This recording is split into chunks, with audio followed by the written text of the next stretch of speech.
the myth of Icarus. I like to view it is that like he wanted to die free, and even though he fell, like he succeeded. Hmm. So it's better to die doing what you wanted to do than die wishing that you would try. If that I makes get, sense. So I get it's really like the message. Yeah. One of the the lyrics is it's better to reach for your dreams and then miss it than growing up rather than thinking you missed it. I feel like the best art I've created comes from when I'm having something pretty awful happen to me, or like I'm trying to process something that happened in the past, hmm and turn it into something hopefully positive or motivational for somebody else.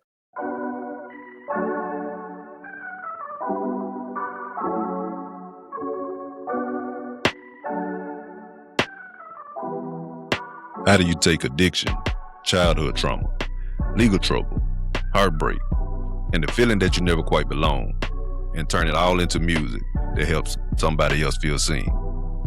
Welcome back to another episode of Sculpt N Create, where fitness fuse creativity. I'm your host, Trea Da Fit Artist, and on today's episode 48, I'm sitting down with independent hip-hop artist and co-founder of Snakepit Entertainment, Big Mooky.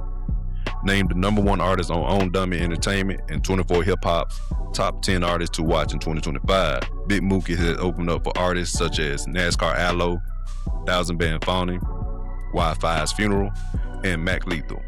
But behind the accomplishment is a much deeper story. For Big Mooky, music didn't just remain a passion, hobby, or creative interest.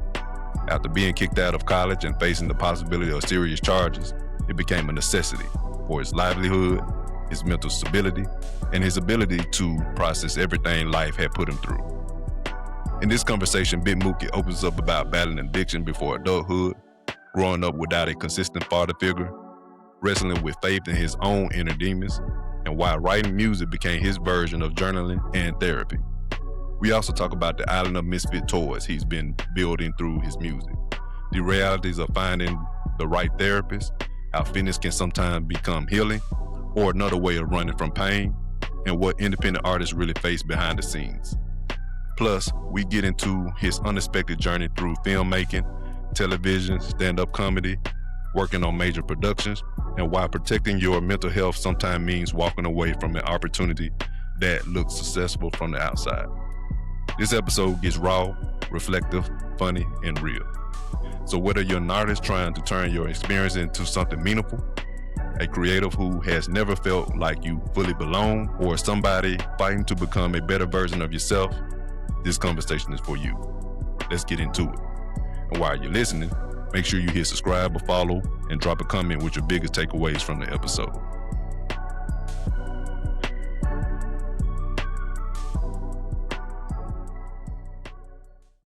Welcome to Sculpt N Create, where fitness fuse creativity and helping artists and entertainers and creatives on their journey towards physical, personal, and career growth.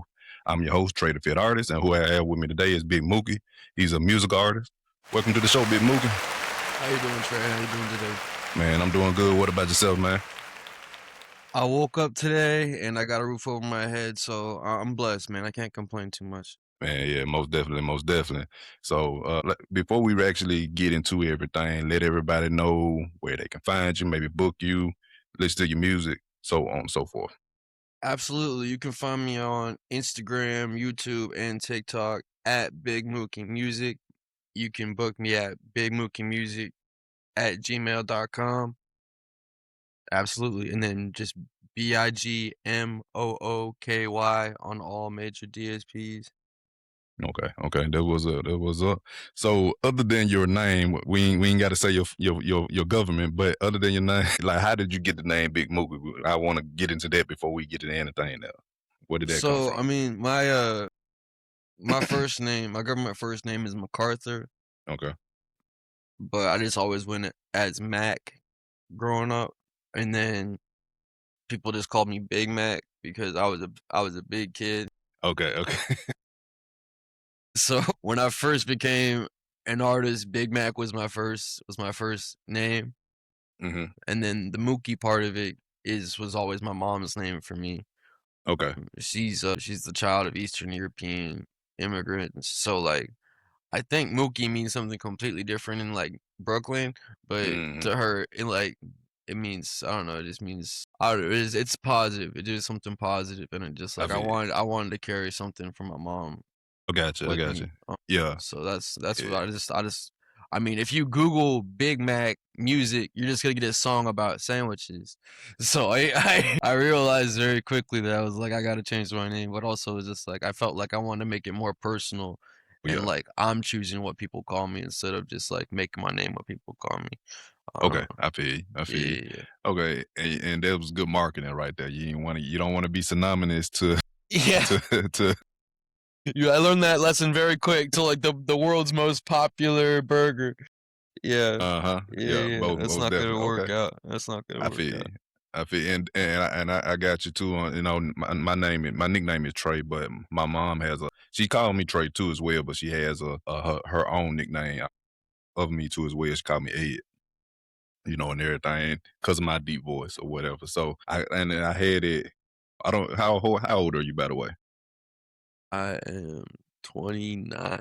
29. So you probably seen those type of reruns on TV Land and stuff like that. Yeah. So when my voice started first getting deep, I was an early teenager. I'm talking about like 14, 15 years old when my voice was deep. Yeah. So when it started getting deep, she started saying I sound like Mr. Ed the horse. You know what I'm saying? Wow. Yeah. So she was saying I sound like his voice or whatever at the time. So she just started calling me Ed from then on. So that's how it stuck. So, but yeah, she the only one called me that or whatever. But yeah, That's so funny. I get you on that. I just wanted to share that because you said your mom called you that differently. I think Fluffy, the comedian, Gabriel Iglesias. yeah, Yeah. Gabriel Iglesias. He said the same thing about his mom called him Fluffy and everything, and he just went with that or whatever. But yeah, all right, man. So let's get into it, man. So let's talk about the music, man. So what type of artist is Big Mooky? Like, what type of music do you make? What message are you conveying? What's your audience? Stuff like The message is always love. The message is always self growth, self discovery. People often say that my songs are about redemption that. Okay. and just sort of killing off the past version of yourself to become the person that you need to be. So I mean, I have some songs that are just straight bars that I'm just rapping, and I have some songs that are a bit more structured with the hook. I've kind of like an emo song, but I mean, when people connect most with my music, I think it's when it's just like me talking from the core, just straight bars. So I think I need to like get back to that. I feel like I have a couple songs that are swayed from that, just to explore different sounds. But I feel like when people come to my shows repeatedly and they say like, "Yo, this song really affected me," it's songs where I'm just like spilling my guts out, Mm, straight bars. So I don't know. I mean, I feel like my fan base are people that want a community, but maybe don't feel like they fit into any other community, or maybe they're ashamed of like things they did in their past and just want to find a place where that's okay, and you mm, just like people that are proud of your net gains. You know what I mean? yeah. Um, Often like to say my fan base is like the Island of Misfit Toys, and Island of Misfit Toys. Okay, explain that. that's there's this old Christmas movie. It's like a claymation of reindeer of Rudolph the Red-Nosed Reindeer, Okay. and the Island of Misfit Toys is just like there's this island of toys that have just been downtrodden or forgotten, sort of like in the later Toy Story movies, or like Yeah, I found about to say with the that pink bear. That bear. yeah. Yeah, So he's yeah. like the negative version of that instead Okay, of okay. like the island. The Island of Misfit Toys is just like, hey, nobody else wanted us around, so we found each other. Like we found like family wasn't necessarily what we were born with. We found a family and community in each other. So that's really what I mean by that. Yeah. I don't want people to feel. I mean, when I say it at the concert, people are like, "Yeah, Misfits," but I don't want people to feel like I'm throwing shade on them at all. Okay, okay, okay. I feel you. I feel you. Well, yeah, I mean, that's why I said let you explain it so you can kind of get around it and so forth as well. Absolutely, Yeah, absolutely. yeah. So when a few of the songs tracks I did hear, like the first couple of them, you definitely have that, like you mix like you have a lot of, I would say, rock influence in your beat selections and so forth. And then the other ones, as I did here, it sounded more reflective, introspective, and journeying down some kind of road. You trying to find yourself and so forth is what I was hearing as well. Kind of like put me in the same mindset, not the actual person, but like the delivery or the messaging behind it, like the recovery with Eminem, and everything like that. So yeah, so that's what I can tell, and everything in that regard. Do you kind of say your redemption music will kind of, not to say going just like that, but in that same essence, I guess. No, I really appreciate that. I've never heard that comparison before. I like that. Okay, Appreciate that. What you're most welcome, people man. just say like Mac Miller, Hmm. which I mean I'm fine with. The look, your look says Matt Miller, yeah, yeah. But go ahead. Yeah, but because I mean obviously I love Mac and he was very Mm, inspiring. But okay. yeah, I've never been compared to Eminem quite like that before. So I appreciate that. And I could see Matt Miller too, you know what I'm saying? But I could tell, but more to me, more so, like I said, the music I didn't hear all of it, but the music that I did hear, your look looks more like Matt Miller to me. But I could see Matt Miller too. Some of his stuff too. To me, he kind of goes in and out of that introspective, into that like deep thought or thought provoking rap or whatever. Then he go more into a chill vibe type artist, and everything like that. So Yeah, that's what I get when I hear Matt Miller for me. But yeah, but when I'm saying somebody just really going down deep in it, then it feel like more of that recovery Eminem more than anything. That's what I'm saying. Yeah. appreciate that. Oh yeah, you're welcome, man. I mean, obviously you're a fan of Eminem, I'm not his biggest fan, but I do like his music and so forth. And my cousin is one of his favorite artists and so forth. Now, but yeah, he I've uh, that. I've talked Huh? about it on air before. I'm like I I'm not his biggest fan, but I do Okay, respect him. So we're sort okay, of in the same boat. yeah, I think I have the vinyl for Relapse on my wall because that's my favorite album of his. But granted, it is between a Mac Miller yeah. vinyl and a Fuji's vinyl, so just sort of I feel like that sort of evens it out. Right, right. Yeah, that what I said. Cause like I said, Matt Miller, he kind of flop in and out. He don't really just go fully deep. You know what I'm Yeah. saying? Yeah, and everything. But yeah, I feel you. And then, but thing with, see, my first introduction to Eminem, that was back in the '90s. I'm 40 years old, so that was back in the '90s when I first heard him. So when I heard him, I was just really getting into hip hop. I wasn't really exposed to it coming from a more Christian background with my mom and so forth. And then when I was my cousin on my daddy's side, that's when I started really getting exposed to hip hop. So it was this girl playing. She was going to sleep to Eminem and so forth.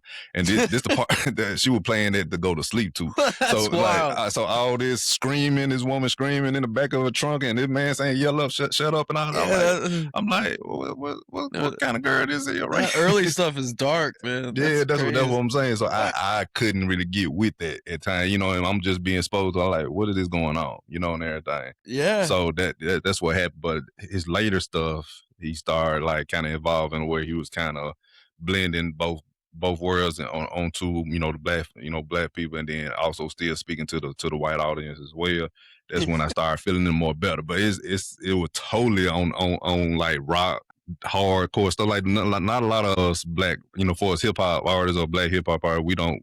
It'll be hard for us to come out with something like that. Yeah, I don't. yeah, You know what yeah, I'm saying? man. I mean, people to this day consider his early stuff kind of like horrorcore rap, Hmm. just because I mean, the stuff he's talking about. It's like, what are you even? Nobody can actually support this. Like, even as a grown man now, I'm like, I'm just gonna skip that. Like, if my girl's in the car, I'm just like, no, I'm not gonna have you talking about like sexual assault with an Yeah, umbrella. Like, what are you yeah. talking about, dude? That's Right. crazy. Right. Yeah, it was a lot. It's a lot. But yeah, Hmm. then he switched up and he's like, now I'm gonna inspire people. Right. I'm like, Right. okay, cool. Yeah. So that's why I said when you start switching the message a little bit, I was on his board. So that's what happened with me. But my cousin, but you got some like myself. My cousin was early on. That was a hit that he was a fan of that. So I was like, man, but yeah, not me. But yeah, but Yeah, same page. but yeah, but most definitely, man. So now, like say, you said the people that you make music for is mostly people who like feel like they are not in a community and so forth. And so you kind of would you say you named it? That's what you call it, the Island of Misfits. That what you said right Island of again? Misfit Toys. Island of Misfits. Is that like a coined community for you right now, or is it just something you just calling it right now? That's what I mean. Yeah, I don't know if it's as self-aware as I'd like it to be. I've definitely mentioned it a few times, and it's been received well. But yeah, no, it's for people. When people come up to me and they feel like they've really been touched by my music, it's because they finally feel seen. So I feel like that's enough of a pattern to be like, okay, they weren't seen prior to now. You know what I mean? So like Hmm. I don't know, it's sort of like getting a bunch of wallflowers together. Hmm. You sort of have to force them to socialize. And then once a couple of them see that they're like letting their hair down, so to speak, or like letting go of their inhibitions, like now all of a sudden we're mosh pitting and you Okay. don't know these people, but everybody's helping you up. If you get knocked down, people go to help you up. Okay.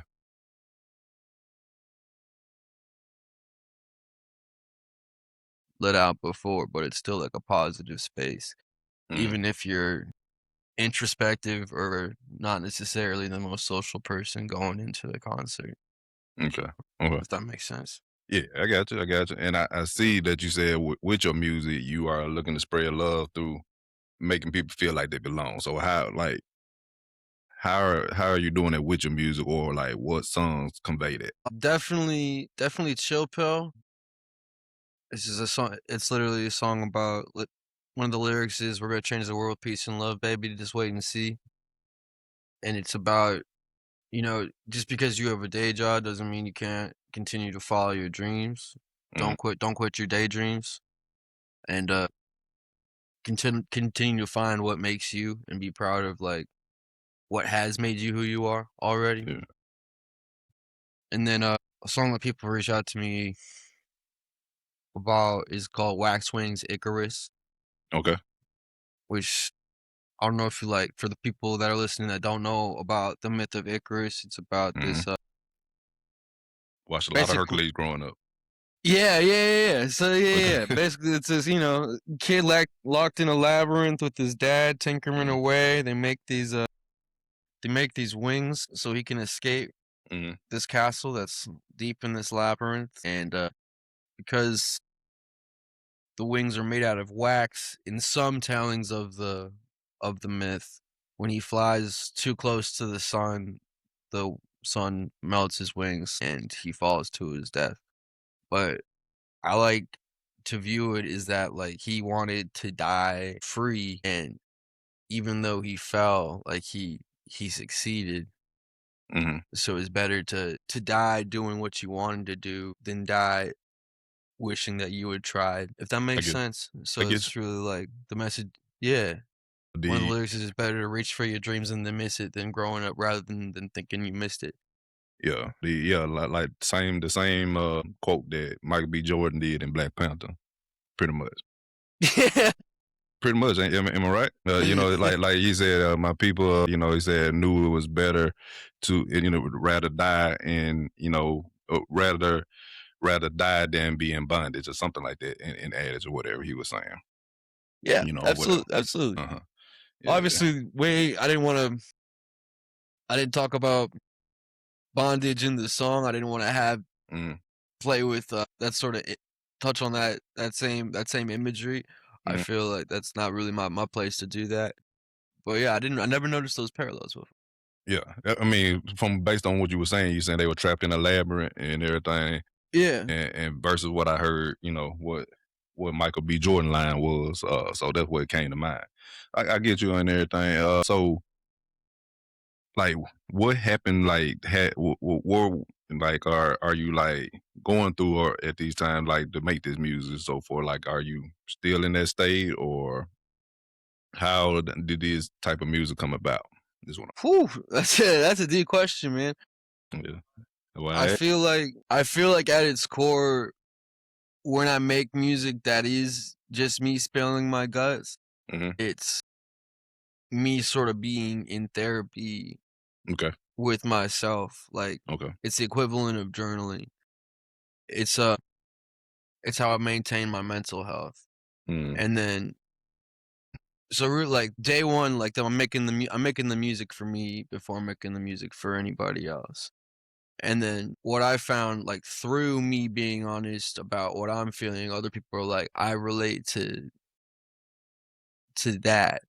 okay, So I mean, a lot of my music just comes from, I mean, life always tries to get in the way of art and our passions, mm, our creative pursuits. And mm, I'm really tired of like giving myself excuses to not create or not put out the art I've already created, mm, because I feel like the best art I've created comes from when I'm having something pretty awful happen to me, or like I'm trying to process something that happened in the past mm, and turn it into something hopefully positive or motivational for somebody else. So I mean, to pinpoint it on one thing would be pretty profound. I'm not even sure what that one thing would be, but it just like anytime something tries to knock me down, I try to turn that into some sort of song. Once okay, I once I get over myself in the yeah, moment, yeah, it's hard to spring into action immediately. But like yeah, once you stop like wallowing in self pity and like get back in the booth, then it's just like I actually got something to say. You know what I mean? So yeah. I mean, would you care to share like what those struggles will be, or trying to, or things that trying to knock you down or keeping you off your path? yeah, man. So I struggled with Charging. addiction before I graduated high school. Hmm. So I was like in AA and NA and IOP rehab like before I turned 18. Okay. So that, I mean, that doesn't seem too crazy to me, obviously, because like this was what I was involved in. But when I tell the people that, they're like, "Oh, that's wild." Uh, and probably that addiction was caused by like, various childhood traumas. We don't Yeah. have to get quite into all of that, just fill in the blanks there. And then I also talk about, I mean, a lot of what I talk about in my music is the dichotomy of like I still pray to God and I still want to be a good person, but I'm still aware of all the demons that are still in me. Okay. So it feels like I'm being dragged in two different directions. I often talk about the theme of like spirit fathers or just fathers in general. My dad had kicked me out pretty early on. I haven't last I've seen him was when I was 17, but like that doesn't mean that like he was there until I was 17, you know what I mean?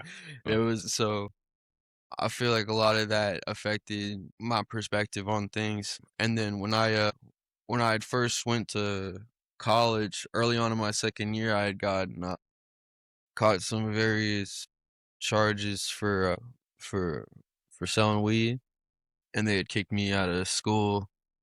They had tried to say it was like 3 felonies, Mm. but that wasn't true, and they Yeah. didn't read me my rights and yada yada yada. But like when I didn't know if I was ever gonna be able to go back to school, so I had already sort of started my little collective of artists in school, and then it was like, okay, but now this is all I've got is this. So it's just sort of it made me go harder, you know.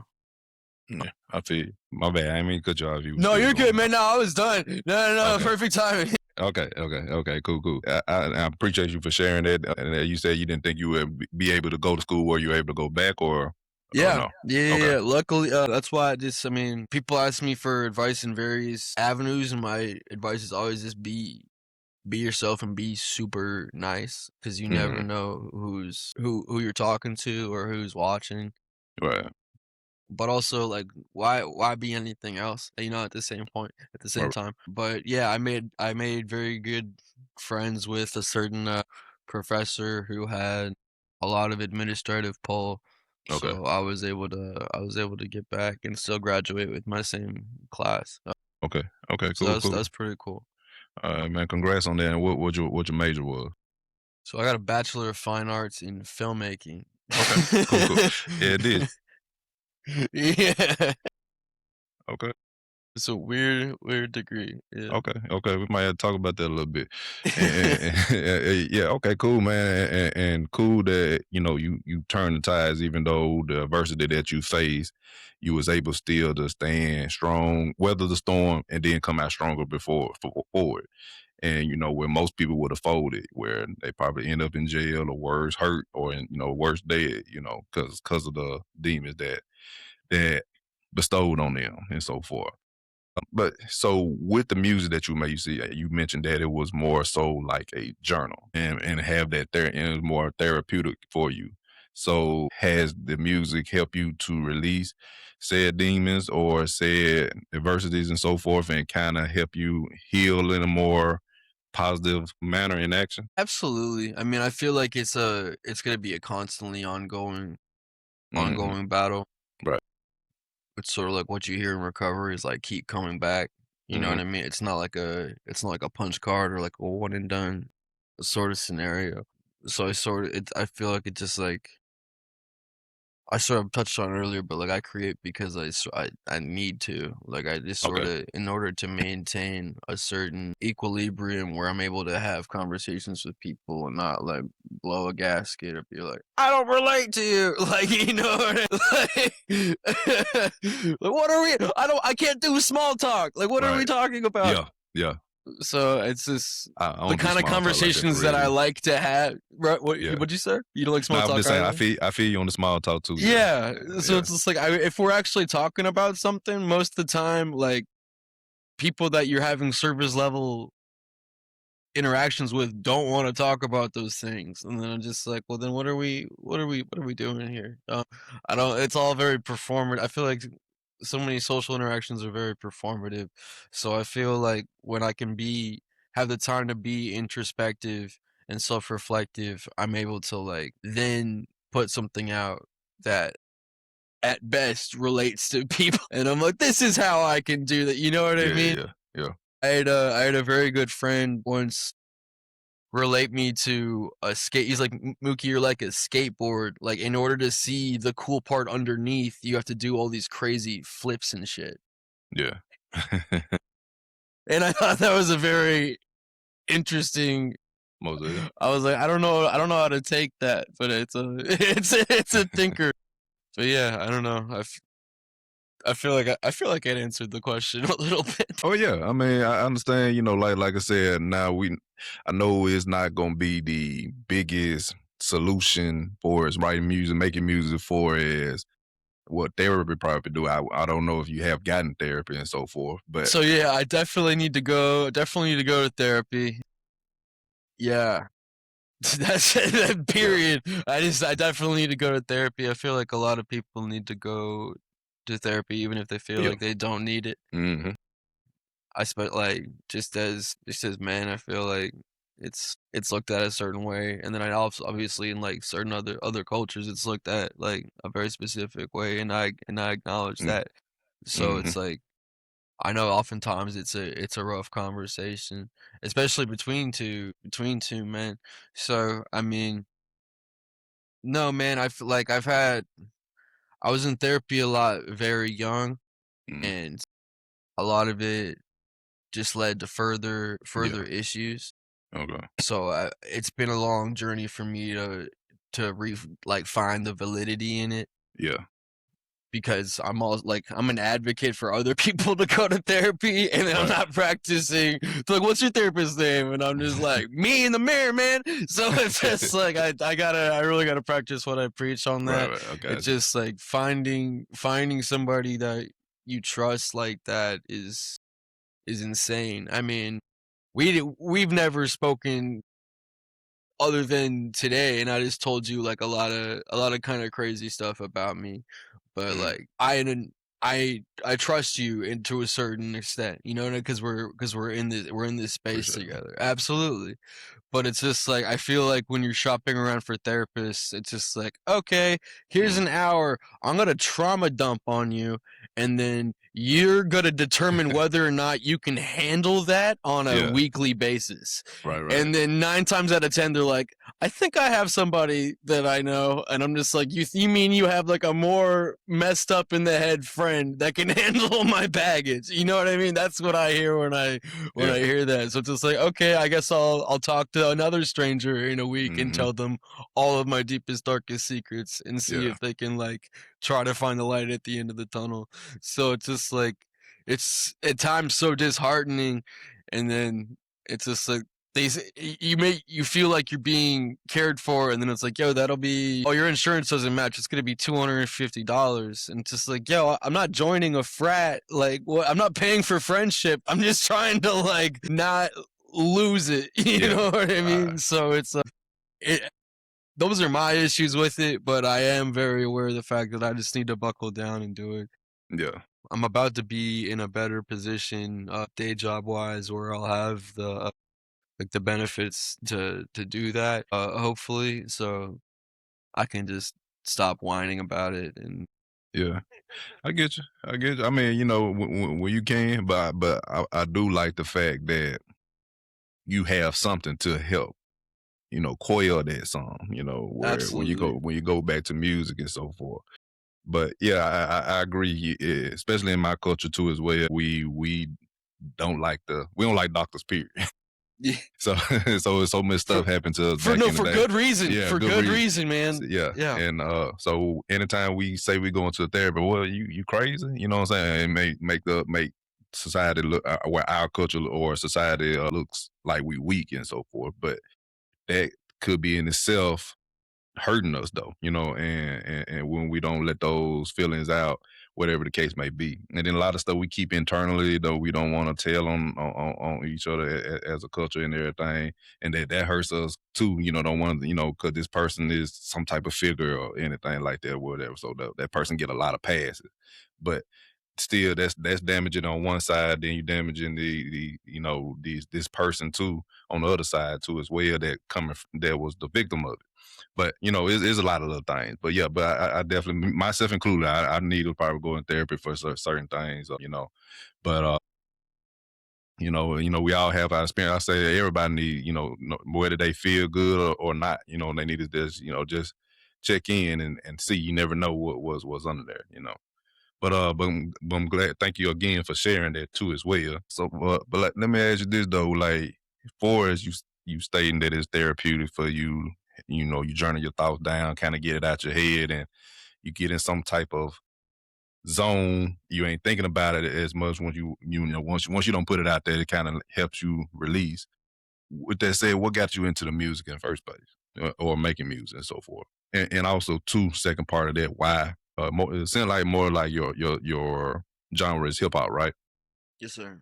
And why hip hop out of everything? So I mean, I wrote poetry from a very early age. Not all of it always rhymed. A lot of Okay. oftentimes, Yeah. like what I thought my best poems were just free verse, stream of Yeah. consciousness. Yeah. And then I don't know, I feel like musically you can say so much. I mean, you can tell a whole story. I mean, you can tell a story in a song, period, right?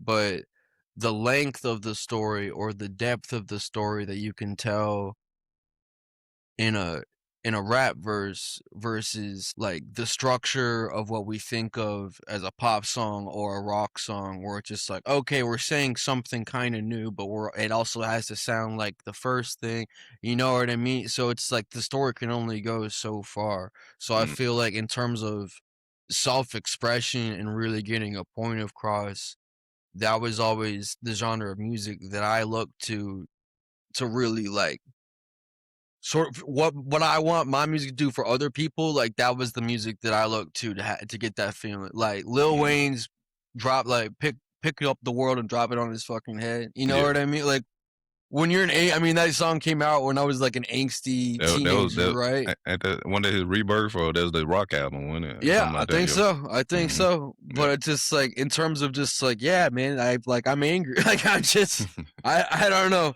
Yeah. Yeah, I looked to Lil. I mean, obviously, Lil Wayne is talking about certain experiences and certain things that I've certainly never faced, but also I feel like there's certain versions of his that are do hit on like just universal notes. And then on the other hand, I was in middle school when Mac Miller first dropped Kids, his first mixtape, Mm, and it was like, oh, all of a sudden you don't really have to be rapping about like these commercial items, like you yeah. know what I mean, like hoes or guns or whatnot. It was just like a weird Jewish white kid rapping about like skipping class and eating Eggo waffles, like you know what I mean. And it went hard as hell, like Right. because he was like, and it resonated with people because he was being himself. He wasn't trying to be anything that he wasn't. You're right. So I mean, like I don't know. I feel like I obviously I've listened to a lot more Lil Wayne than I have than Mac Miller, but I feel like Mac Miller made me feel like, okay, I can sort of be a visitor in this like a respected visitor in this space, and I don't have to talk about chopping girls up like Like Eminem. Eminem, and I don't have to like make chart topping pop hits like Macklemore. Like I didn't Right. nobody. I mean, Yeah. like I said, Mac is like what most people call me. So like a lot of people call me Macklemore growing up, and I For real. absolutely hated Yeah. that. Yeah. I feel you. But I mean, yeah, he made me feel a bit more valid in my to claim some sort of space. Yeah. Okay. And I agree. It's just like with hip hop, it don't it's like nothing else compared to it. R&B, yes, there's rhythm in there, his blues, there's some soul in there and so forth, but you can't really fully express it very vividly, you know, because you got us. You know, they don't do a whole 16, so it's mostly in an 8 to 12 bar, you know, format, and you ain't gonna. It's really not even that 12. It's more so that 8, and then you trying to get back to a bridge, and then right back to then the core. You know what I'm saying? So you know it's very short, you know, and everything like that. So you hoping that the message that they just fill in the blanks. But with hip hop, they ain't filling in the blank. They painting the picture for you, you know, and so forth, you know, and everything. So I get what you're saying on that. You definitely can express yourself more in certain ways, and then it can be very deep when you do the, you know, the similes, the metaphors, and the double and triple entendres and stuff like that. It really can get deep within that and so forth, and you know you don't see that in any other genre, you know, and so forth. So Exactly. I agree with you on that. That hip hop is my favorite, you know, and so forth as well. Okay, cool. So how long have you been making music for though? As Big Mooky, I've been making music since 2019, and then prior to that, I made music as Big Mac for like 3 years, Mm, probably. And then I mean, I've been making beats at the very least for okay, going on 15 years now, and then I've only really been rapping for ten years. okay. 10 years. All right, so rapping for 10 years, so forth. So like how, you know, would you say that your journey has been from starting now to, you know, for not only with your personal stuff, but just the journey for just making music as a whole? How has that journey been from the start to now? It's been, I mean, the industry, I feel like the whole, what people talk about as the blueprint completely changes every 2 to 3 years. Mm-hmm. So having done it as long as I have, I think I even like underestimated. I feel like I've been doing it for like 11, 12 years because I dropped my first Big Mac mixtape at like in 2013 or 2012 or something like that. Sorry. But I feel like it's just like SoundCloud era was still going on when I started. Like one of my Mm-hmm. first, the third song I ever uploaded to SoundCloud went kind of viral and it got the attention of like, it was, I'm not going to put his name out there, but he was like an ex touring DJ for MGK at the Mm-hmm. time, and Yeah. he had his own radio station and internet radio. So I got a bit more attention than I was thinking Mm-hmm. kind of early on, which was to my detriment. I wish that didn't happen just because I didn't have everything that happened so fast. I didn't have a lot of people to be like, wait, like ask for this or ask about that. I didn't really protect myself, and I ended up like just spending a lot of money. You know what I mean? Just to just putting myself in Right. weird bad positions with people that may not have my best interest at heart. They Mm-hmm. just saw numbers and wanted to sort of exploit that. Because there's, I mean, you really can't believe anything until you see it Mm-hmm. in this industry, and then even when you see it, you have to like be able to touch it. Like it's wild, man. Mm-hmm. But after that, I sorta reworked things. I had dropped my second mixtape after pretty much immediately after I got kicked out of school. Mm-hmm. Like, that's what I was doing when I was on probation, basically, Okay. and so I all of a sudden, like, I this like I was saying, it was like a main focus, Mm-hmm. and then since I've changed to Big Mooky and I graduated, I lived in Atlanta for a little bit, but once I moved back to North Carolina, I was like, I'm getting on stages because it was like after COVID, we didn't even know if like live music was ever gonna really be a thing anymore, or are we just gonna Yeah. have these at home concerts? You know what I mean? Yeah. And like, how do you gain an audience if you have to only do at home concerts? It's gonna be Right. impossible. So I mean, I came back hungry, and I grinded and I grinded and I got enough music for like 3 EPs, and I put them all out in the same year. I put together enough people to ask me to go on shows in a certain amount of time that I was like, "Shoot, I'm just gonna call it a tour. I'm just gonna call it a mini tour." I called it the Close to Home tour because it was all, like, local stuff. I think the furthest that I went was, Myrtle Beach or no, like, South Carolina, Charleston. Yeah. But yeah, I had some momentum there for a while, and, we went to I guess now the last BET Hip Hop Awards because I guess they're not Mm. doing that anymore, right? I'm hearing something like that. Yeah. I don't know. But that was pretty cool. Got to meet Flava Flav at his celebrity basketball game. That was really cool. Okay. Yeah. Got to I see you connect put with that up. Baby Goth, and then, that was really cool, connect with her. I put together a smaller tour the next year, but really I feel like as time goes by, the people that, like, were there and on my team have the other moved away or just like life keeps getting in the way from all different I mean, if life could get in the way on my end and this is all I want, you know what I mean? Yeah. So it's just like I just gotta put myself in their shoes too. So it's just like I feel like I sort of gotta get my butt in gear and like do the job of 10 people times two. Because if you're Yeah. an indie artist, you're already doing the job of 10 people. And I already know. It's so many hats. So many So I hats. mean, Yeah. that's where I'm at. Man. Yeah, definitely. Just being an entrepreneur, period, is so many hats. If you don't have a team, you wearing all the hats, and a lot of folks don't realize that.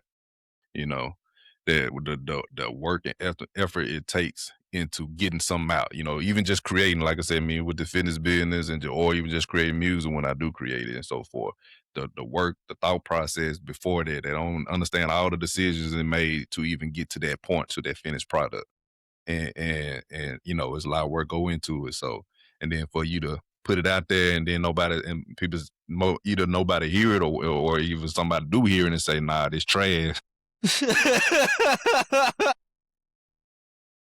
I can see that could be a gut blow, you know what I'm saying, a gut punch, you know what I'm saying. And so, like I said, I'm not fully entrenched in it yet, but me just on the outside, me just getting into it, I got a more newfound respect for artists and stuff like that because I just thought it was just one way, just you find a beat, record it and put it out. That's what I thought. But then when I got into it to start researching more and everything, I was like, man, nah, there's a whole lot of stuff into it that people ain't seeing, that I didn't realize. So it gave me a newfound respect for music making and so forth.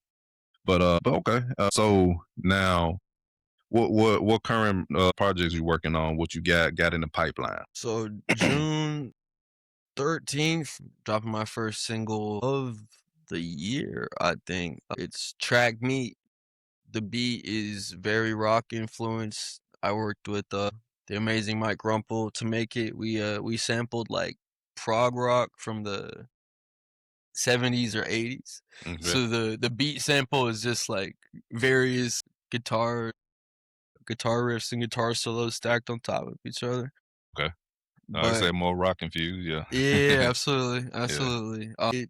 Anybody that's been to my live shows in the past like 2 years probably recognizes this song. It's typically what I do to like end my shows. Okay. Oh, so you already like got it out, but you just ain't got a release. I just haven't gotten it released. So I Yeah, mean, okay. for quite a long time, anytime I get on stage, people are like, "What was that one song that's like I haven't heard that song on Spotify? Please put that song out." Yeah. And it's just like I should have put this song out 2 years ago, honestly.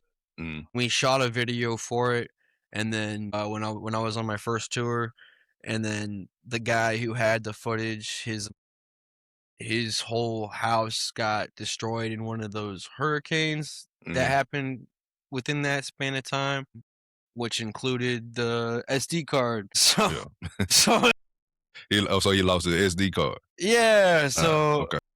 and then I wanted to reshoot a video, and then just I mean, like I said, life got in the way. But I'm at a place where I'm just like I'm tired of saying that. I'm just gonna just do it. I just gotta do it. So we're dropping it.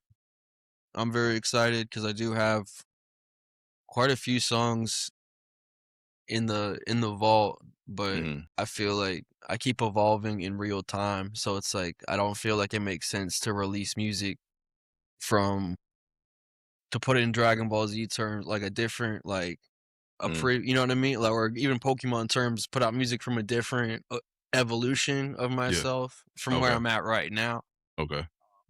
If that I get what makes you're saying. sense. Like Yeah, different yeah, phases. Yeah. yeah. There you go. Yeah. Okay. I got you. And you say you don't want to do that. That what you're saying? I'm gonna drop the music. It's just I need to make the distance between dropping that music and current stage Mooky Okay. a lot shorter. Because I mean, nobody's dropping one song a year. Who am I, Bono? Like that's crazy.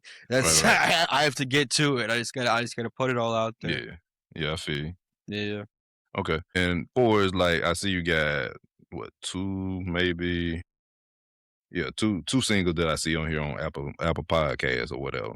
So do like is you got any other EPs or other albums, two on the way, or just this single for right now? So yeah, I have Wake Up, Mooky, Close to Home. Man, I'm blanking on my own EPs here. I got 3 EPs out right now. The best of them do it. They be forgetting their lyrics and stuff like that. So yeah. But I mean, I mostly have singles out.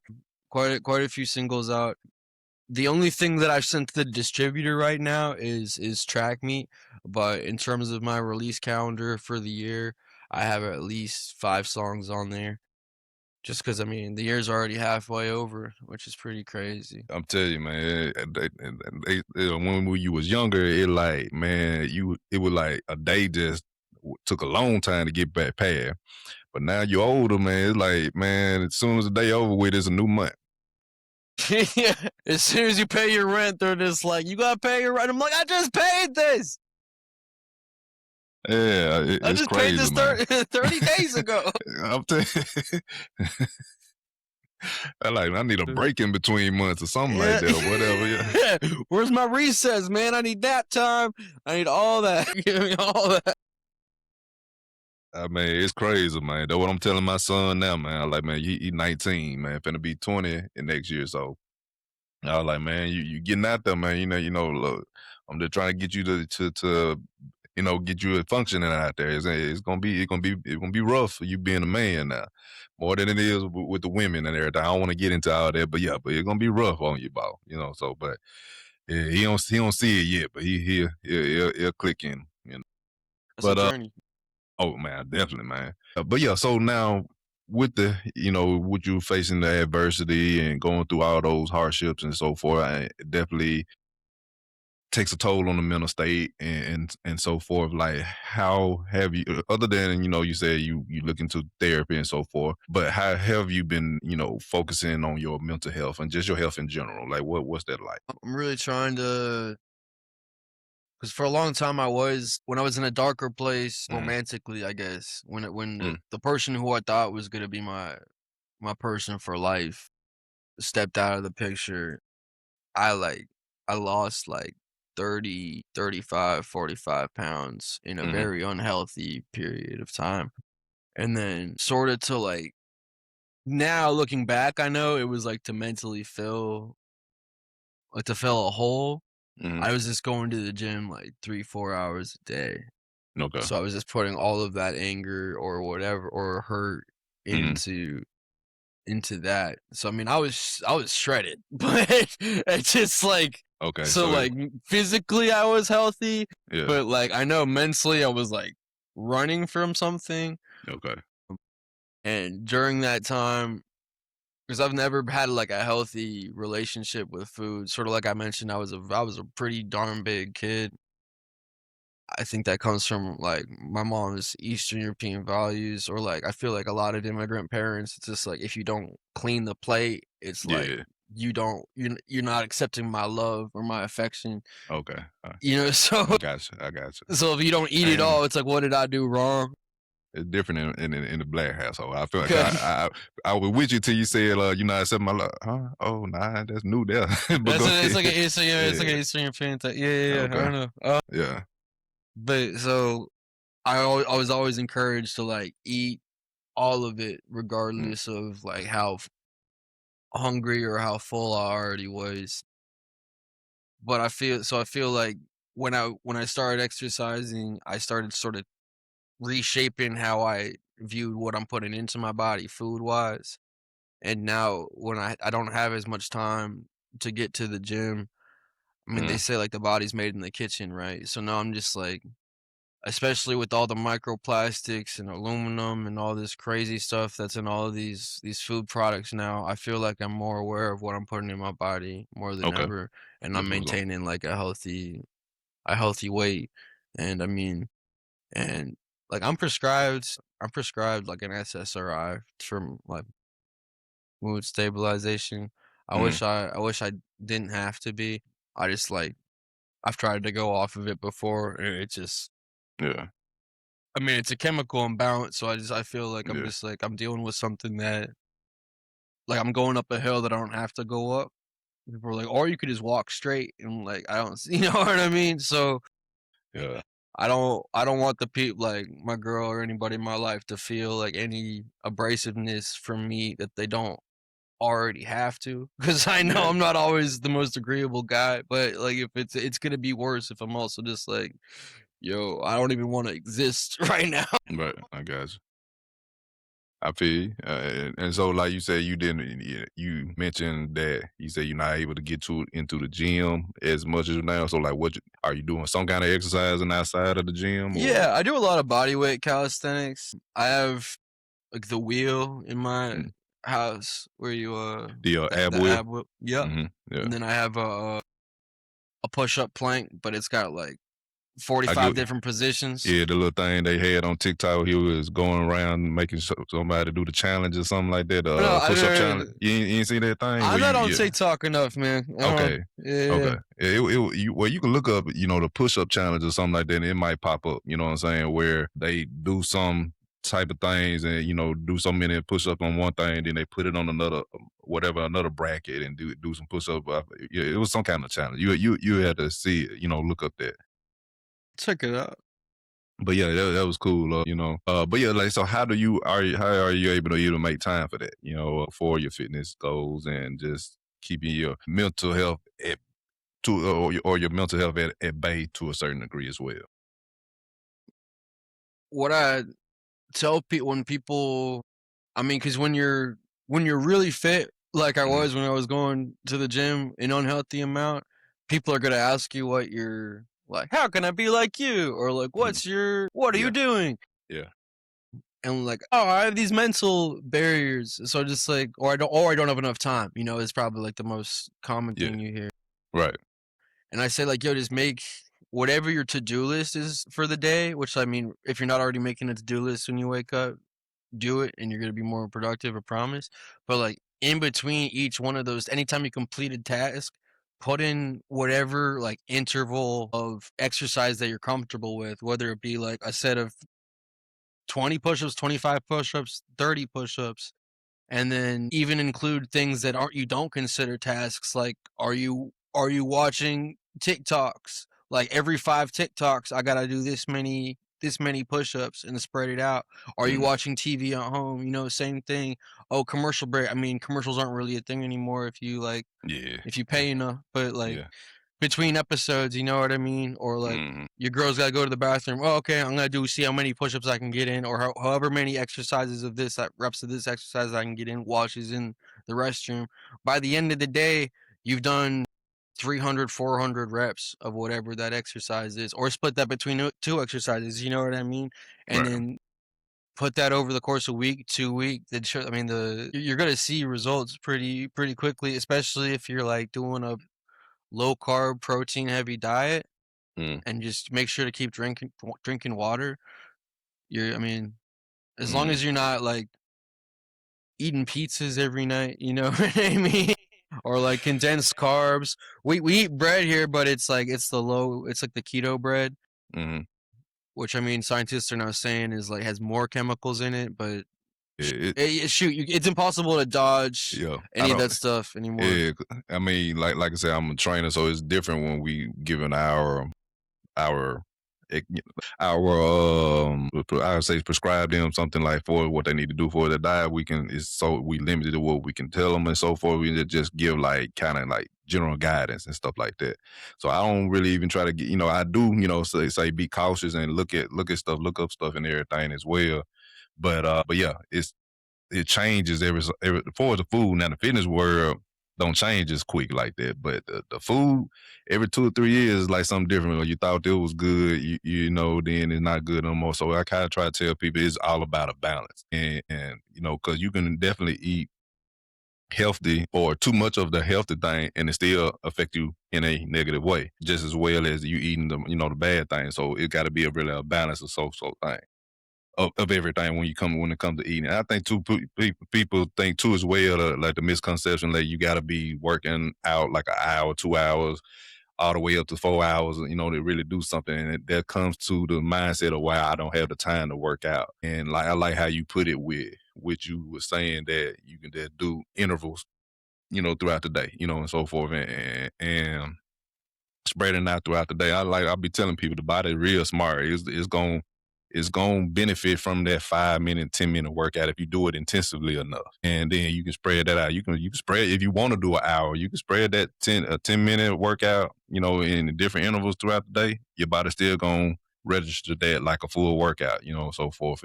But yeah, so I like that you put that out there and everything. Appreciate you for sharing that too as well. Absolutely. Yeah, so I just want to know how everything going in on that as well. But with now let's talk about if you still got the time. You say now what you graduate in? You said filmmaking and what now? Yeah, it was a Bachelor of Fine Arts in filmmaking. Okay, fair. So instead of a BA, it's just BFA. So yeah, Okay. filmmaking. Okay.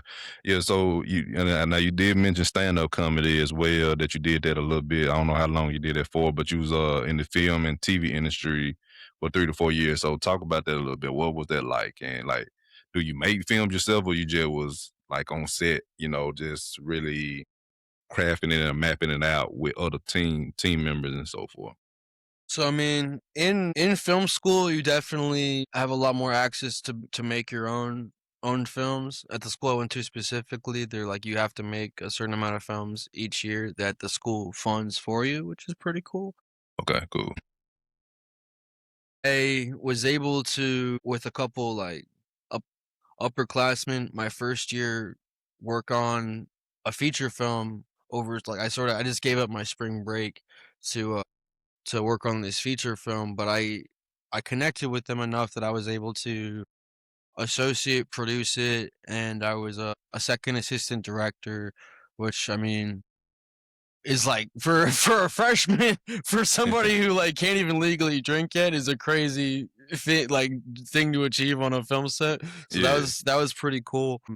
And then once out of film school, I mean I graduated in 2019. So and my mom got diagnosed with breast cancer Sorry to hear that. pretty close to me being to me graduating, or like it might have been shortly after that. But I mean she's 100% cancer free now. Okay. But Good deal. Well, at the time, yeah, appreciate that.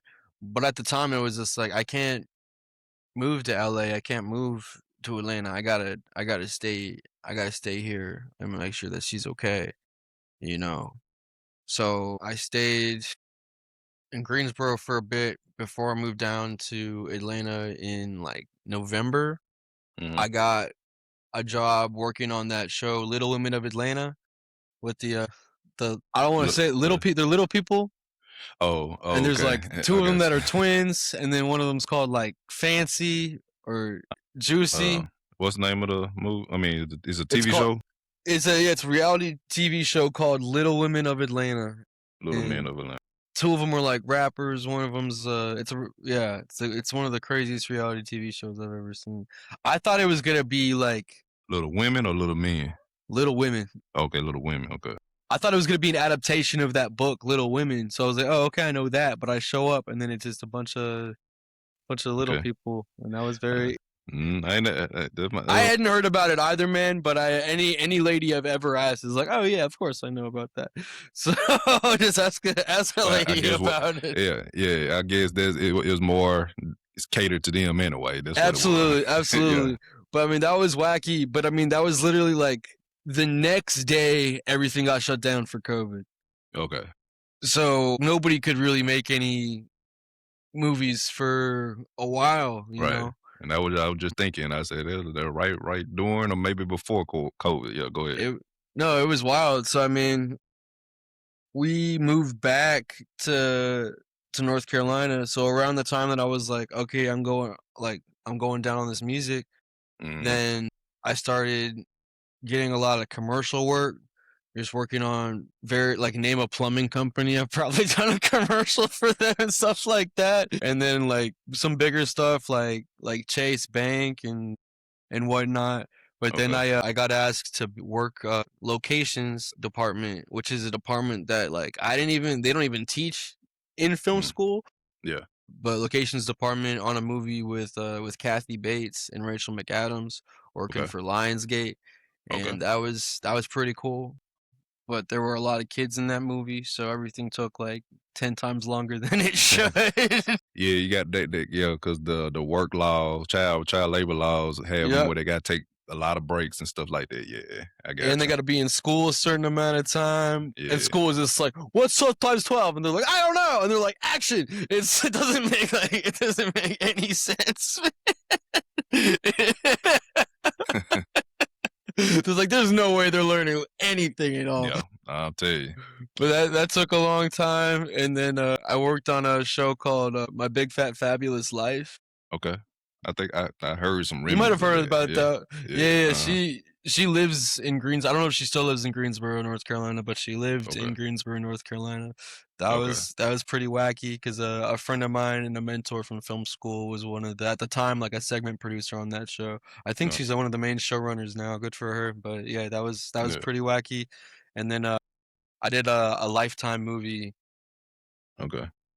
which was like pretty violent. I didn't know Lifetime movies could be so violent. But yeah, man, But they get dark, but it be like it be like very they keep the violence and stuff to a minimum. You don't really like see it, but but the the inference would be there. You know, you can definitely see it. Well, when I was growing up, because my No, mom. that's what I thought too. Okay. Dre, I pulled Uh-huh. up my first day on set because I was like, they needed somebody to cover nights, so from like 6 p.m. to 6 a.m. Yeah. I showed up on set, and this like the main character pulls up to a garage where there's a bunch of dudes, and then she just puts a gun in this dude's mouth, and she's like, "Get in my trunk, you bitch!" And I'm like, "Yo, what kind of movie is this?" Okay, they're involved in, yeah. You know. The next movie is her taking him out to the desert and just executing him. It was crazy movie. Okay, yeah. Well, they didn't evolve since then. My mama used to watch Lifetime like crazy, man. You know? Yeah. So it was like they would imply abuse off camera and be like, "Oh my god, that's awful." But no, they're just straight up shooting people now. It was pretty wild, man. Man, okay. Besides that, I worked on a crime docu series where it was sort of like Cold Case Files, but like the show would actually solve ongoing murder cases from like 20, 30 years ago. Okay. Which I don't recommend. Because like typically when you're working on a film or like a show, you get a call sheet in the morning saying like, "Oh, today we're gonna shoot in the magical treehouse," like, or whatever like the scene is you're shooting. And on this show, you'd be like, "Oh, today we're gonna go use crime dogs to like find the remains of this dude's mom." And you're like, "Oh, this is real life. Like this is not a script. Like we're just really doing this." And nobody's a character. It's just like we're interviewing a guy who grew up without a mom, and it's just like it's just really dark, dude. It's a lot to take on yourself, take on mentally. So I don't do that anymore. But I really just like stepped out of the film industry altogether, just because it was by and large very, very negative. Okay. And not good for my mental health in the long run. Okay. Yeah. Okay, that was gonna be my next question. Why you stopped? So you went. Okay, you went. You. I guess you were following my line of questioning. Then. Now you good. You know. No. You good. You know. I like that. You know what I'm saying? Like you know. I'll be like, okay, yeah, I was gonna ask that, but yeah, but let me know. You know, we in sync though. Okay. But yeah, so yeah, I'll go. But do you think like once you get in a better space mentally, would you ever return back to it, or no? That's because you know you went to school for it, so I just wonder, you know. Yeah, I mean, I feel like the more creative outlets that I allow myself, the more not only fulfilled I'll feel, but like more healthy and even keel. Okay.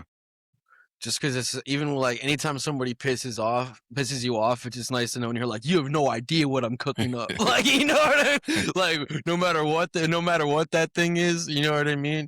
But it just like, I feel like, yeah, absolutely. A lot of the people I graduated with are never stopped, so they're a lot further along. But I feel like, I mean, more so than ever, we're in a stage where as long as you have a camera and 4 friends that like are willing to try to see your vision, then you can really put something together. I mean, I don't know if you're a horror fan, but this movie Obsession that just came out, the writer director was a guy that just made funny skits on TikTok and Instagram, and then all the while, I guess he's secretly writing this like horror masterpiece.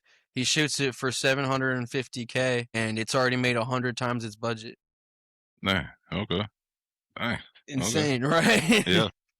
It's pretty good, but just like he's just because people like saw even like, oh, okay, this is a comedy short, but I can see how you're shooting it, or I can see like that you're really putting your foot in this. It's like, okay, let's give him a shot. So I mean, yeah, I'd love to go back into it, man, at some point. Yeah. I just love creating in any aspect, honestly. Yeah. But yeah, creating, you know, you know, if we leave one lane, we're gonna be another lane we go in that we're gonna do for create. I got you. But yeah, in due time, man, you know, if stars align, or well, not say if when the stars align, and you in a better space and so forth, you know, that opportunity and time to do it will present itself in the most fashionable and positive way. I appreciate that. I appreciate you saying that. Yeah, most definitely, man.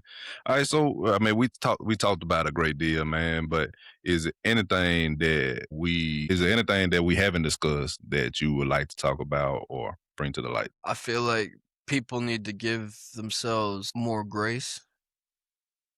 Just in general. I mean, both in like social situations, but also like just when they're talking to themselves, how they treat themselves, but also like how that relates to the creative process. I feel like depending on what kind of art you're making, you're pressured to have a certain kind of sound or be talking about a certain kind of thing, or like, hey, this is what's popping off, not just right now in general, but in your specific region. Are you matching that? Like, you know what I Yeah. mean?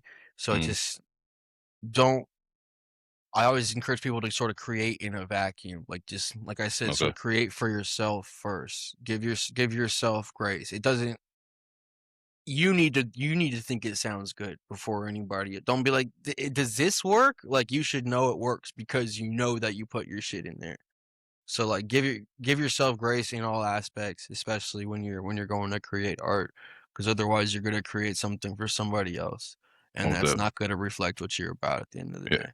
Okay. I like that. And it'll be this right here, right? What you just said is a good segue to the comedy part. I just want to talk about that just a little bit. Like, so there's another creation that you were doing.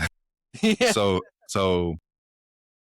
how was that, and what was that like, and how you got into that, and then what made you say like, nah, this might not be for me, and so forth. I also would love to go back to Okay, okay, doing for real. stand-up comedy now that Okay. I mean, at the time, because you need to have the thing about, like, being successful in comedy, I mean, you need to know yourself, obviously, but you also Hmm. need to have a perspective.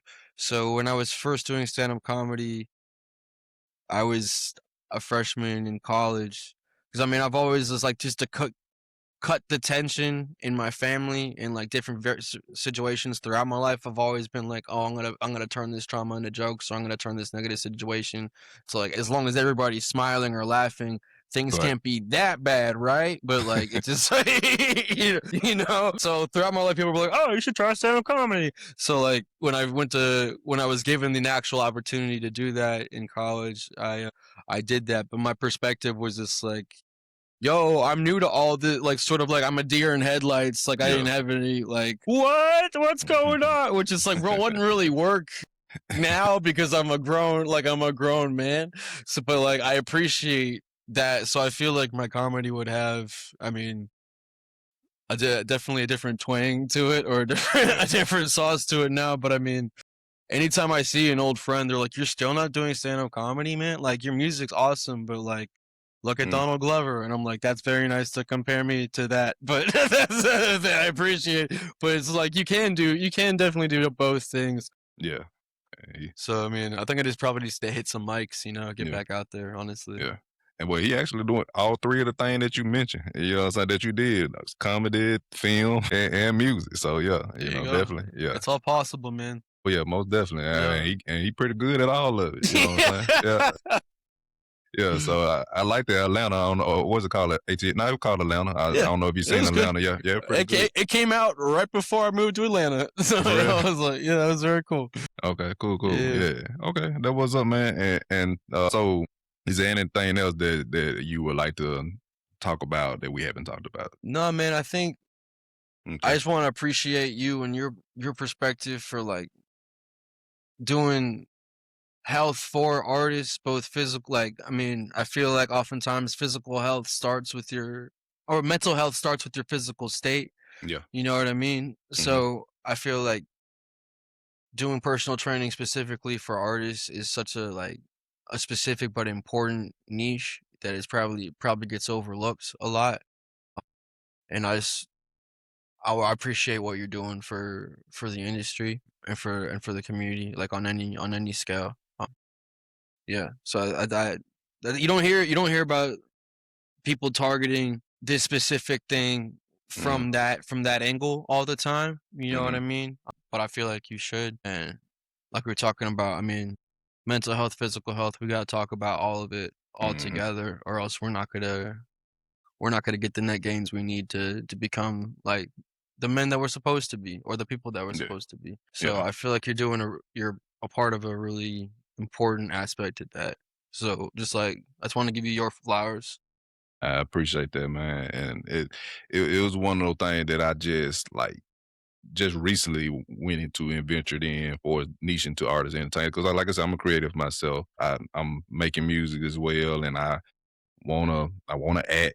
I wanna, model and all that stuff like that. I wanna do all that stuff. So that when I mentioned that stuff earlier to before the call, all four of those things was what I wanted to do. Play. I want to be a musician. I want to play instruments and stuff like that. So, and I have written songs and so forth and everything. So it just came to be where I did like, man, why not just work with artists and entertainers? I'm already a creator myself, and I'm already, I'm passionate about fitness too as well. So it just came to like I've been doing this over a day. I've been a fitness coach for over a decade, like What? 13 plus years now.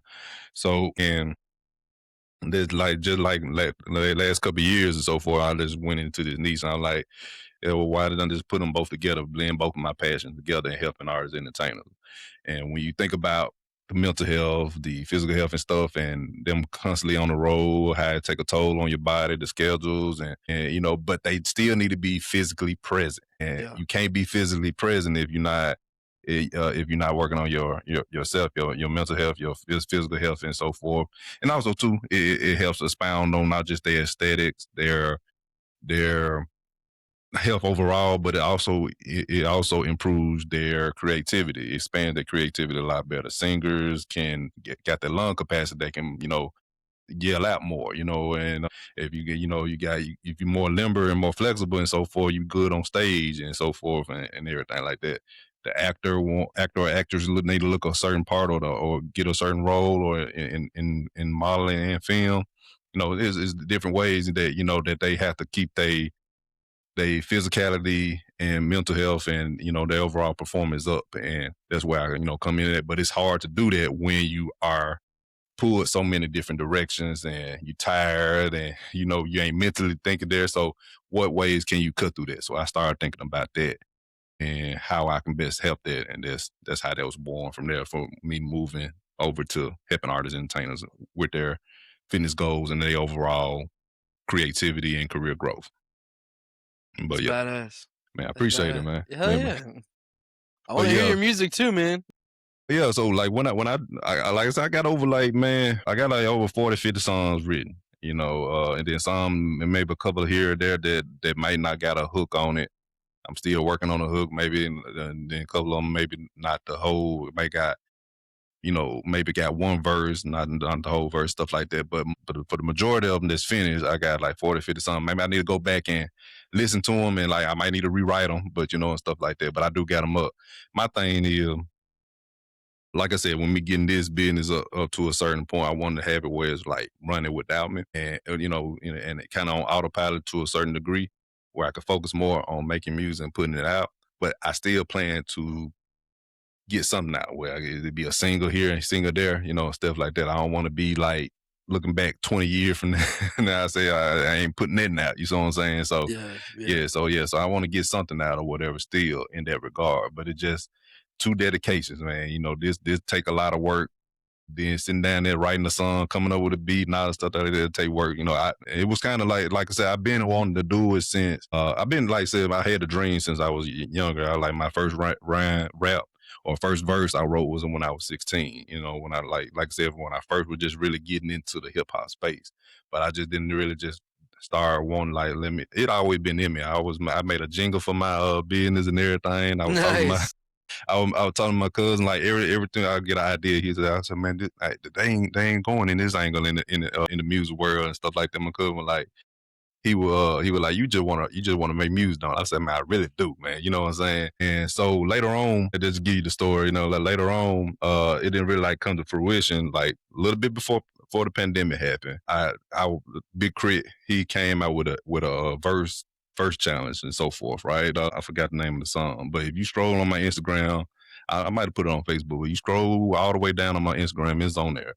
But he did a verse challenge and everything. And I did that, and I posted it out.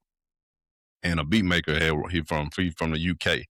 He came to me and he was like, man, I like what you're doing. He might even just try and sell his beat, and so forth. But I know the game, you know what I'm saying. But at the same time, You're like, I like what you're doing, man. I hear I got some beats and so forth for you, and we got to talking, and I tell him what I do, and then he ended up becoming a client for a second, and then when we was getting out of it, he said, man, he said I was really serious about what I was saying.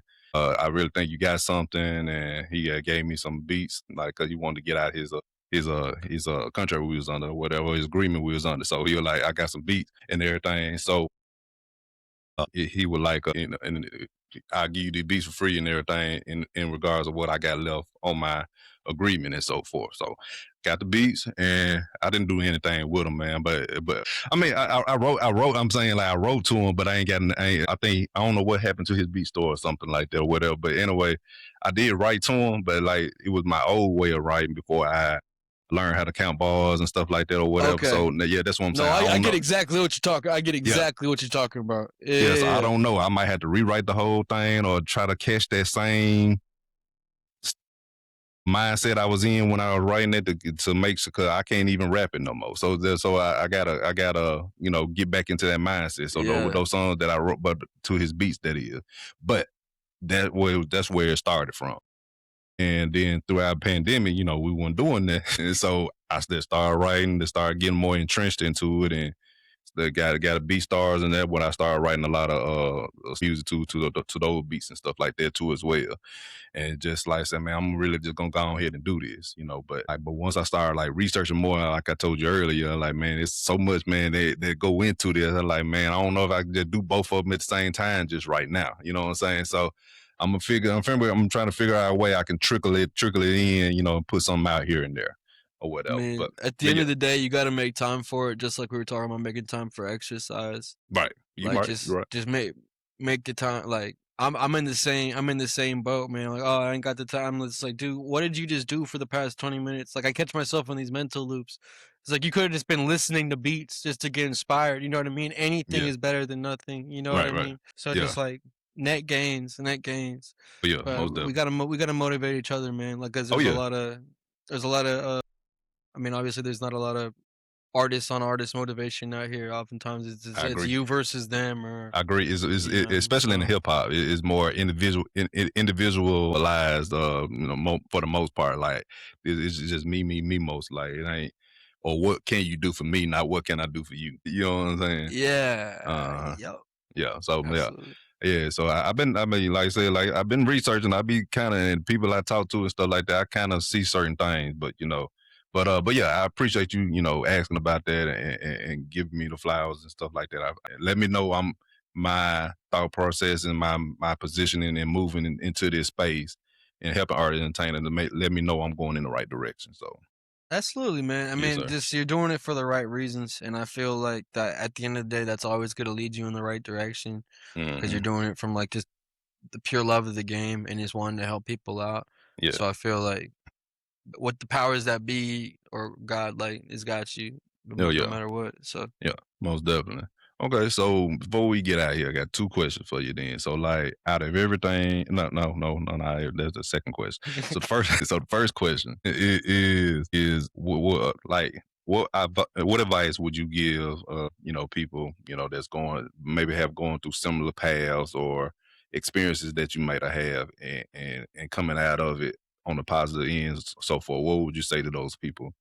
And getting better and having a more positive outlook on life. that's a great question, man. I feel like I kind of touched on so many tiny different aspects of that throughout the show. I feel like oftentimes when we're going through something, we either feel bad for ourselves, or if we feel like it's something that we caused, we sort of villainize and demonize ourselves and like don't allow ourselves to receive sympathy or empathy from anybody, even ourselves. So I just be kind to yourself, give yourself grace, track your net gains. Like more things are like anything positive that you're doing is a goal achieved. You know what Yeah, I mean? So I do. even if your to-do list is one of those things is get out of bed or like Yeah. eat Okay. breakfast or Yeah. drink enough water. Okay. Checking that box off is gonna feel like the dopamine or the oxytocin or whatever you're gonna feel from the like, hell yeah, I'm taking care of myself. Because sometimes you have to meet yourself where you're at, really, Mm-hmm. Yeah. and be honest with yourself about where you're at. But just be kind with yourself. Be your own advocate. We don't always know that Trea Da Fit Artists exists yet. So sometimes we have to be our own trainer and kick ourselves in the butt. Like sometimes we don't have like oh I know I gotta go do this because my dad's gonna be disappointed in me. It's like nah, dude, you gotta be your own dad. I Yeah. don't want to be disappointed in me. Well, like what would the best version? What would I do today to be proud of myself given Yeah. my circumstances? Most definitely. You know, and Okay. start from there. Don't compare yourself. Like get off social media. Stop comparing if you can, unless you're marketing something. As soon as you can, pass that off to somebody else. But Right. really, just like be in a vacuum because you need to be one with yourself, and you need to Right. learn to love yourself before you can experience in love with the world. So yeah, at the end of the day, it's really just be kind to yourself and those around you. Give grace, more grace than you were given. Mm-hmm. Give more grace to yourself than you think you should. Can all be just distilled down to peace and love, man. Love is the legacy. Yeah, most definitely. I appreciate you for sharing that. All right, and the second question is, out of everything that we have been talking about today, what would you say are the biggest takeaways that people can get from this interview here today? Biggest takeaways. You don't have to know where you're going to eventually end up in the right place. Mm. Um, I like that. just I mean, this isn't not everything goes according to plan, but that doesn't mean that not everything doesn't happen for a reason. You know what I mean? So it's just like trust not only your process, but like the process of the universe. Like Okay. maybe you weren't supposed to have that win yet. You know what I mean? Think Mm-hmm. about the alternate universe where you did get that win. Do you like that person? Are they dealing with it as well as like if you got that win today? Yeah. You know what I mean? So Okay. yeah, just I don't even know how to add to that. Yeah. Oh, yeah. We can end on that note then. All right. So again, man, I appreciate that for sharing that. Absolutely. Also, so again, once more, let everybody know where to find you, find your music, know more about you, and book you the whole night. Absolutely. It's BIGMOOKY on all DSPs. You can Google me. I show up on Bing, but Oh, you took it back with if that that Bing. still exists, Yeah, I yeah, think it yeah. do. But Yeah. Instagram, YouTube, TikTok, Big Yeah. Mooky Music, and Mhm. then you can book me at bigmookeymusic@gmail.com or at Snakepit Entertainment at gmail.com. You can also tap in with the whole collective at Snakepit Entertainment on Instagram. Okay. Okay. Cool. Y'all follow Big Mooky, man. Check him out. All right, man. Mooky, I appreciate you coming on the show, sharing your journey, your insights, your path, and spreading that knowledge on us and so forth. Trey, I really appreciate you having me, man. That was a really, really nice talk. I don't know, I just felt like I was talking to an old friend, so I really appreciate you. I appreciate that, man. That's what I'm going for. I don't want to be too rigid and just asking a question and start being robotic and mechanical. Yeah. We've all been there, man. Right. Yeah, I have gotten an interview like that before. I use Podmatch or whatever, but it have it where they're like some people just don't know what questions to ask and so forth. So it give you some questions to add, and they go right to them and just ask those questions. But after a while, I like if I'm going to be doing this more. I don't want to be getting asked the same questions over and over. I'm gonna get tired of it. You see what I'm saying? Yeah. Yeah. They might not get tired because it's a different person, but I'm gonna get tired of it. Answering the same questions over and over. But I digress, man. But yeah, with that said, man, let's get out of here. I've been your host, Trea Da Fit Artist of Sculpt N Create. My guest, Big Mooky. We out of here. Stay sculpting, stay creating. Peace.